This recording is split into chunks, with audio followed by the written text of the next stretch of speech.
الحمد للہ وحدہ والصلاة والسلام علی من لا نبی بعدہ اما بعد فاعوذ باللہ من الشیطان الرجیم بسم اللہ الرحمن الرحیم وَإِذَا رَأَوْا تِجَارَةً أَوْ لَهْوًا انفَضُّوا إِلَيْهَا وَتَرَكُوكَ قَائِمًا قُلْ مَا عِندَ اللَّهِ خَيْرٌ مِنَ اللَّهْوِ وَمِنَ التِّجَارَةِ وَاللَّهُ خَيْرُ الرَّازِقِينَ۔ اور جب انہوں نے تجارت یا تماشا دیکھا تو اسی کی طرف ٹوٹ پڑے اور آپ کو کھڑا چھوڑ دیا۔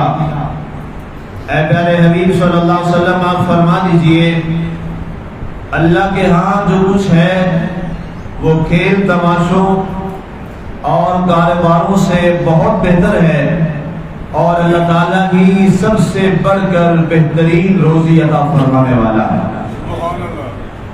سامعین، آج ہماری سورہ الجمعہ کی آیت مبارکہ نمبر 11 تک کی تلاوت و ترجمہ کا شرف نصیب ہوا۔ سامعین، یہ ہمارا درس قرآن جو الحمدللہ پورا سال چلتا ہے، تو رمضان میں اس ترتیب کو میں نہیں چھیڑتا جس ترتیب سے وہ چل رہا ہوتا ہے۔ الحمدللہ ہمارے یہ تقریباً 9 سال سے اوپر سے یہ مسلسل ہمارا سفر چل رہا ہے الحمدللہ۔ تو اس بنیاد پر یہ رمضان مبارک میں بھی یہ درس قرآن ہمارا وہی ترتیب سے رہتا ہے۔ باقی جو احکام شریعت ظاہر ہے اس دوران ہمارے کچھ مسائل سیکھنے کے لیے ہوتے ہیں، اس کے لیے میں نے باقاعدہ طور پر نماز عصر کے بعد انشاءاللہ درس قرآن یہ ہے تو درس شریعت کے نام سے انشاءاللہ یہ ہمارا روزانہ نماز عصر کے بعد جو ہے وہ درس ہوا کرے گا انشاءاللہ۔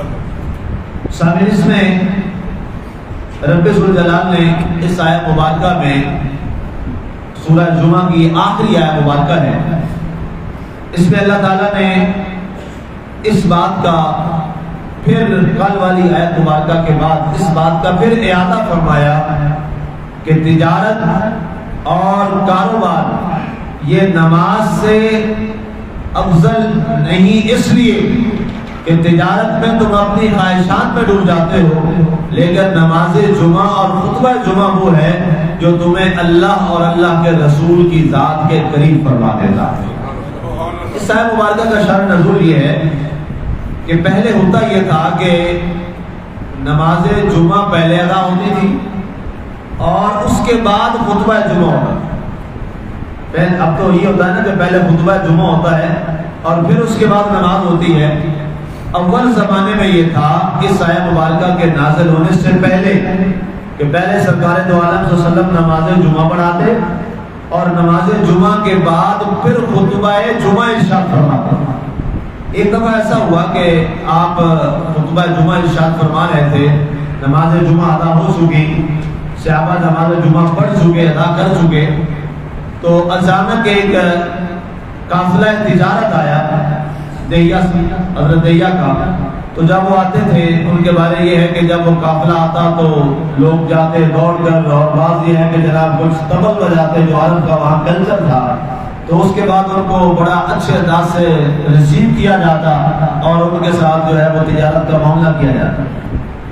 تو ایسا ہوا کہ کچھ لوگ جو ہی میں پتہ چلا وہ طبل بجا تو ان کے آمد پر خصوصی طور پہ بجتا تھا، تو صحابہ کرام جو ہے وہ اٹھ کے چلے گئے۔